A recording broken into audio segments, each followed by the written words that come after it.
Good evening.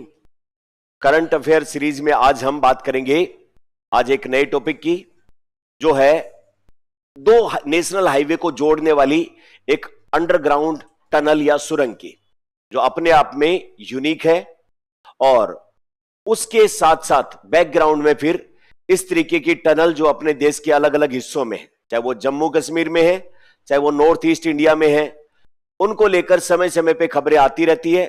PIB के ऊपर भी अपने को इस प्रकार की टनल की एक साथ में इंफॉर्मेशन मिल गई, तो इसलिए एग्जाम के पॉइंट ऑफ व्यू से ये जो आज वाला अपना फैक्ट है ये तो इंपॉर्टेंट है ही है।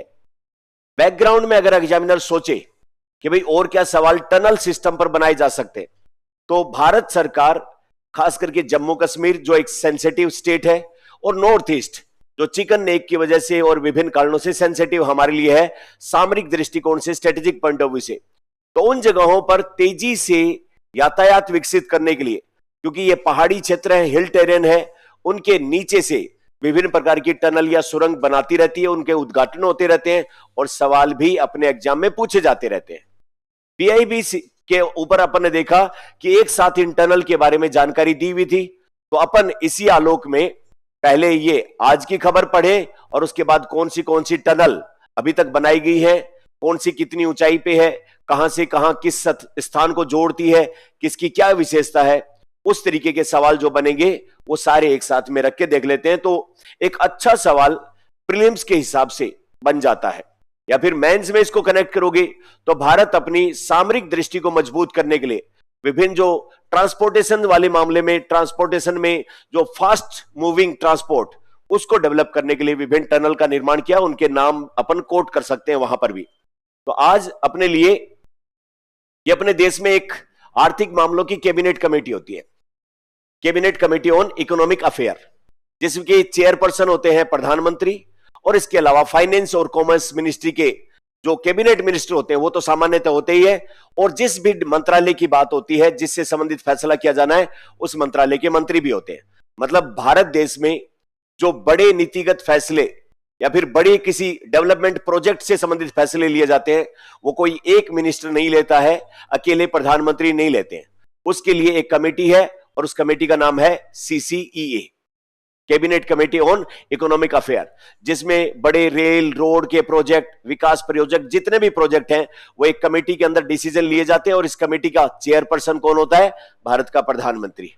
तो इस कमेटी ने एक फैसला लिया कि असम के अंदर एक जगह है जिसका नाम है गोहपुर, जिससे नेशनल हाईवे नंबर 15 निकलता है, और दूसरा असम में जगह है नुमालीगढ़, जिसमें से नेशनल हाईवे नंबर 715 निकलता है। तो इस गोहपुर और नुमालीगढ़, इन दोनों की लोकेशन अगर हम मैप पर देखें थोड़ा सा जूम करके, तो यहां पर इधर तो है गोहपुर और इधर है नुमालीगढ़, बीच में से ब्रह्मपुत्र नदी बहती है, और ब्रह्मपुत्र नदी बड़ी नदी है, बाढ़ भी आती है और बहुत ज्यादा पानी का वॉल्यूम भी रहता है। इसलिए जो नुमालीगढ़ के लोग हैं, अगर वो इधर गोहपुर जाना चाहिए या जो नेशनल हाईवे नंबर 715 पे चल रहा है वो नेशनल हाईवे नंबर 15 पे जाना चाहे, तो नदी के कारण काफी लंबी समस्याएं अपना सामना करना पड़ता था। अब क्या दिमाग लगाया कि इस नदी के नीचे से अंडरग्राउंड होते हुए गोहपुर वाला नेशनल हाईवे नंबर 15 और नुमालीगढ़ वाला नेशनल हाईवे नंबर 715, इन दोनों को आपस में अंडरग्राउंड सुरंग से जोड़ दिया जाए, अंडरग्राउंड टनल से जोड़ दिया जाए।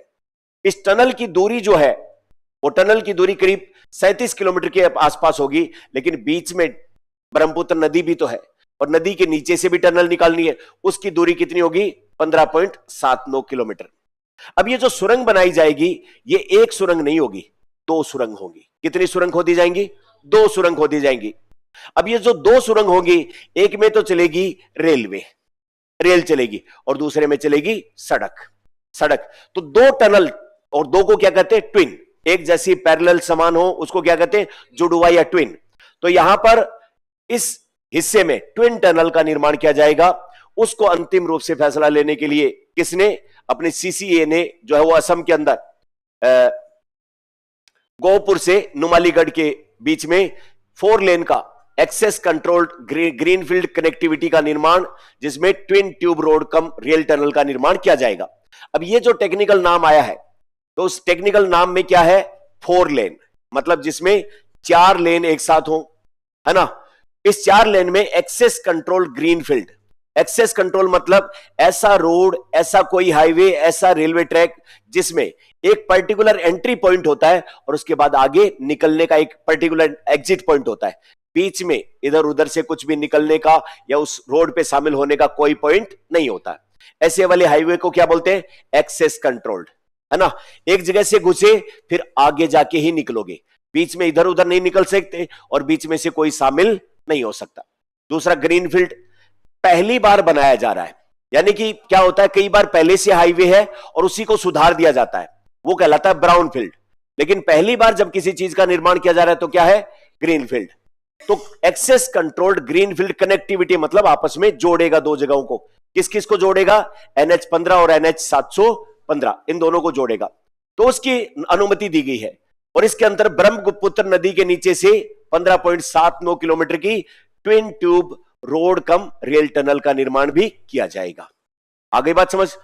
तो अब ये सवाल क्या बन जाता है, अभी हाल ही में कौन सी जो है वो twin tube rail road cum rail tunnel का निर्माण किन किन के मध्य किया गया?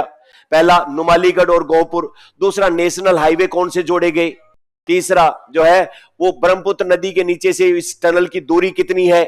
15.79 किलोमीटर। ऐसे वाले सवाल इसमें से बनते हैं। उसके बाद में हम आगे देखें तो इसके मुख्य बिंदु क्या है? तो मुख्य बिंदु यह है कि इसकी टोटल लंबाई होगी 33.77 किलोमीटर। मैंने शायद 37 बोल दिया है ना। तो ये 33.77 किलोमीटर टोटल NH15 से NH715 के बीच की दूरी होगी और इसमें से ब्रह्मपुत्र नदी के नीचे कितना? 15.79। ये जो है वो ट्विन ट्यूब का निर्माण किया जाएगा। एक में क्या चलेगी? रोड हाईवे होगा, दूसरे में रेल, दो टनल एक साथ है। तो इसमें दो समानांतर ट्यूब, एक में सड़क और दूसरे में रेल मार्ग का निर्माण। इन दोनों को जोड़ेगी NH15 और NH715 को गोहपुर और नुमालीगढ़ के बीच में दोनों को जोड़ेगी। इसके बाद इस परियोजना का निर्माण इंजीनियरिंग प्रोक्योरमेंट कंस्ट्रक्शन मॉडल के अंतर्गत। देखिए, कोई भी इंफ्रास्ट्रक्चर जब देश में डेवलप किया जाता है तो उसके अलग अलग मॉडल है ना। जैसे built operate transfer BOT model, उसमें भी टोल और एन्युइटी अलग अलग मॉडल होते हैं। अब ये वाला जो मॉडल है इंफ्रास्ट्रक्चर डेवलपमेंट का, उसके अंदर ये अपनी कमेटी है, cabinet committee on economic affair.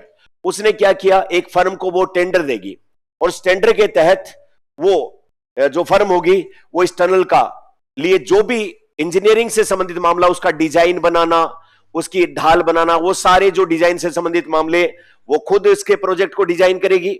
उसको बनाने के लिए जो मटेरियल चाहिएगा उस मटेरियल को खरीदेगी, मतलब प्रोक्योरमेंट वो भी वही करेगी और उसका निर्माण भी वही करेगी। मतलब डिजाइन से लेकर फिनिश प्रोडक्ट बनाने तक सारा काम एक जो है वो कंपनी या एक कोई एजेंसी करेगी, लेकिन पैसा कौन देगी? भारत सरकार। भारत सरकार इसका पैसा देगी।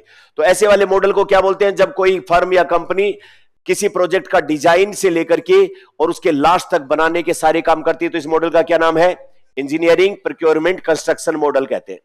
इस परियोजना से असम, अरुणाचल प्रदेश, नागालैंड और अन्य नॉर्थ ईस्ट के स्टेट को जोड़ा जाएगा। दुनिया में जो है वो दूसरे नंबर का ऐसा प्रोजेक्ट होगा और भारत के अंदर पहला प्रोजेक्ट इसको माना गया है। अब इसके अंदर जो पहले से अपनी टनल चल रही है, जो मैंने बताया PIB से अपन जिसको लिया, उनमें पहली टनल जो सबसे फेमस हुई, क्या नाम रखा? अटल टनल। अटल टनल कहां पर है? कौन से राज्य में? हिमाचल प्रदेश में। हिमाचल प्रदेश में किस किस को जोड़ती है? मनाली को लाहौल स्पीति से जोड़ती है। किसने डेवलप किया? जो आर्मी के साथ में जो अपना BRO है, बॉर्डर रोड ऑर्गेनाइजेशन, उसने इसको डेवलप किया। इसकी लंबाई कितनी है? इसकी जो है वो घोड़े की नाल की आकृति ऐसी जो है वो इसकी आकृति है। और इसमें डबल ट्यूब है कि सिंगल ट्यूब वाली? सिंगल वाली। और इसमें डबल लेन, एक गाड़ी इधर जा सकती है और सामने से एक आगे आ सकती है ना।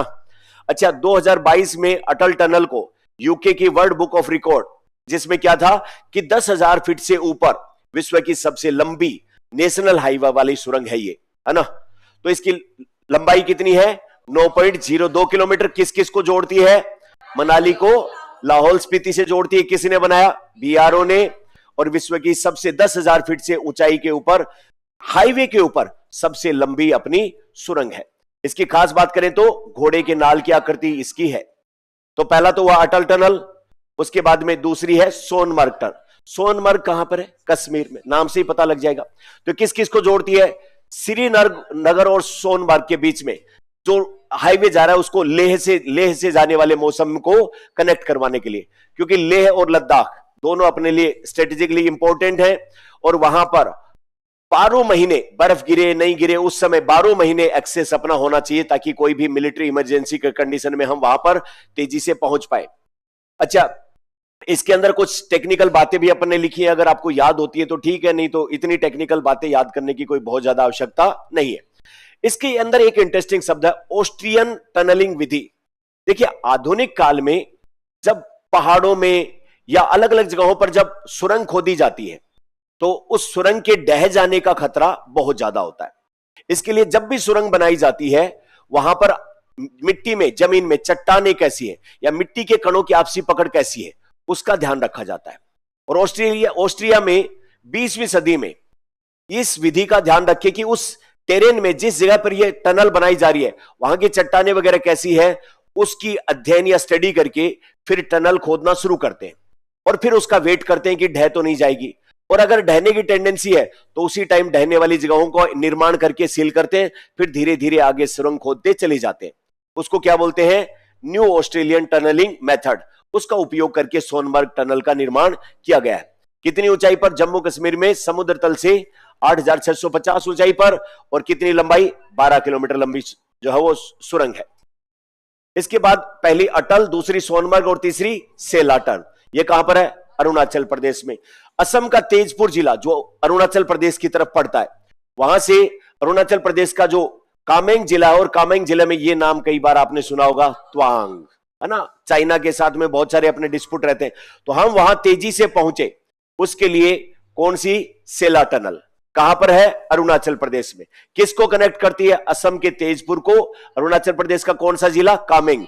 और उसके अंदर कौन सा जगह? तवांग। वहां से जोड़ने वाली 13,000 फीट की ऊंचाई पर है ये, 13,000 फीट की ऊंचाई पर है। और इसको भी न्यू ऑस्ट्रिया मेथड जो टनलिंग है उसी के उपयोग से बनाया गया है। तो कितनी हो गई? अटल हो गई, सोनमर्ग हो गई और सेला हो गई। उसके बाद में चौथी टनल डॉक्टर श्यामा प्रसाद मुखर्जी। पुराना नाम क्या था इसका? चेनानी नासरी सुरंग। ये जम्मू कश्मीर में 1200 मीटर की ऊंचाई पर किस किस को जोड़ती है? उधमपुर और रामपुर को जोड़ने वाली 9 किलोमीटर लंबी और दोहरी ट्यूब वाली सुरंग है ये। तो चौथे नंबर की डॉक्टर श्यामा प्रसाद मुखर्जी। अब जम्मू कश्मीर में कौन सी टनल है, उनके नाम बताओ? सोनमर्ग और डॉक्टर श्यामा प्रसाद। जो अरुणाचल प्रदेश में उसका नाम बताओ? सेला टनल। जो असम में उसका नाम बताओ? जो अपन ने जिसको अनुमति, हिमाचल प्रदेश वाली का नाम बताओ? अटल टनल। Very good. और last and final tunnel T50। Jammu Kashmir में खारी और सुंबर उन दोनों को जोड़ने वाली 12.77 किलोमीटर लंबी, जिसमें उधमपुर, श्रीनगर और बारामूला रेल रिंग परियोजना के तहत इसका निर्माण किया गया था, है ना।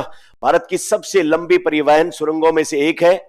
और भारत की अच्छा, ये तो हो गई T50 जो कश्मीर में। तो टोटल कश्मीर में कितनी टनल है? नाम बताओ? सोनमर्ग की doctor Shyama Prasad Mukherjee, tunnel T50। अब एक और इंपॉर्टेंट इसी से जुड़ी हुई इंफॉर्मेशन अपन ने इसी के साथ ले ली, जो अपना कोलकाता में है। कोलकाता के अंदर भी तो नदियां खूब सारी है ना, हुगली नदी और वो खूब सारी नदियां बहती है। तो वहां पर अंडर वाटर मेट्रो चलाने के लिए एक टनल का निर्माण किया गया है। यानी कि जो हुगली नदी है, जो गंगा नदी की ही सहायक नदी है, वहां पर उसके नीचे से एक सुरंग खोद के और मेट्रो ट्रेन का व्यवस्था वहां पर की गई है। तो भारत की पहली अंडर वाटर मेट्रो टनल कहां पर है? कोलकाता में, हुगली नदी के नीचे जो है वो हावड़ा मैदान को किससे जोड़ती है? एक्सप्लेनेड, वो हावड़ा मैदान से जोड़ने वाली टनल है। तो भारत की पहली वाटर मेट्रो टनल कोलकाता में। आ गई बात समझ में? तो ये इतनी सारी टनल अपने देखी है। अब इसमें एक क्वेश्चन और सोल्व कर लेते हैं। बताओ तो, भारत की पहली under water rail cum road tunnel कौन सी नदी पर? पक्का? तो मिलते हैं कल किसी नए टॉपिक के साथ। Thank you very much.